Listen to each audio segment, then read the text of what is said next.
BJP प्रवक्ता से चर्चा की हम शुरुआत कर लेते हैं। जयराम विप्लव जी, देखिए, आप तो अपने एजेंडे पर कायम हैं और उसी के हिसाब से आप चल भी रहे हैं, लेकिन खामियाजा आपके साथियों को भुगतना पड़ रहा है। चाहे जेडी हो, एलजेपी आर हो, आरएलडी हो, मुस्लिम नेता उनसे नाराज हो गए हैं। मेरा सवाल यह है कि अगर इन पार्टियों को नुकसान हुआ तो क्या बीजेपी को इससे नुकसान नहीं होगा, एनडीए को नुकसान नहीं होगा क्या इससे? विपनेश जी, सबसे पहले तो एक बात समझने की आवश्यकता है कि जो कुछ दोनों सदनों में हुआ और बिल पारित होने के बाद वो तमाम चेहरे बेनकाब हो गए जिन्होंने लगातार इस देश में वर्षों से मुस्लिमों को केवल बरगलाने का काम किया। यहाँ पर भी वो काम जारी है अपने बयानों के माध्यम से।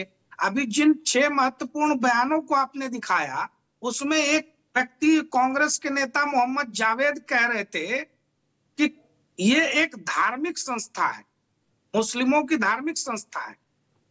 किस प्रकार के बहकावे की बात कर रहे हैं, किस प्रकार का सफेद झूठ बोल रहे हैं।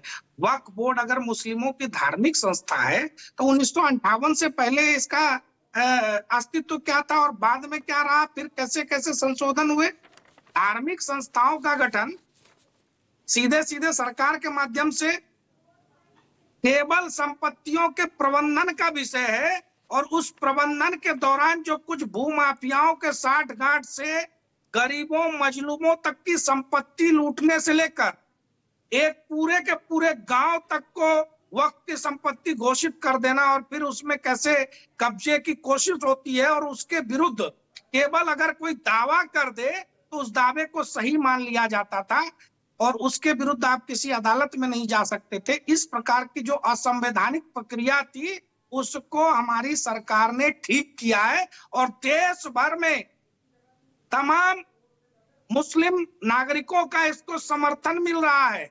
वही लोग परेशान हैं जिनके जिनके जिनके व्यक्तिगत हित और हानि इससे जुड़े हुए हैं। अब आते हैं राजनीतिक मुद्दे पर। जी।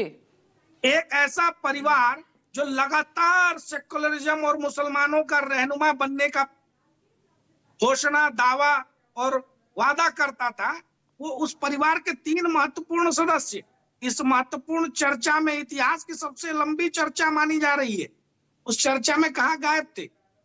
ये सवाल देश के मुसलमान भी पूछ रहे हैं और देश की जनता भी पूछ रही है।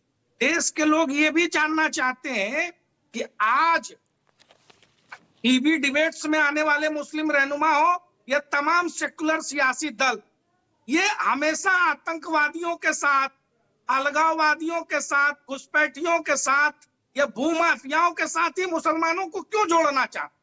अगर किसी आपराधिक गतिविधि की बात हम कर लें, कहीं पर इन पे कार्रवाई की बात कर लें, कुछ अच्छे कानून बनाने की बात कर लें, इसको तुरंत इस्लाम से जोड़कर, तमाम मुसलमानों से जोड़कर इस प्रकार से बताया जाता है कि ये उसके ऊपर खतरा है।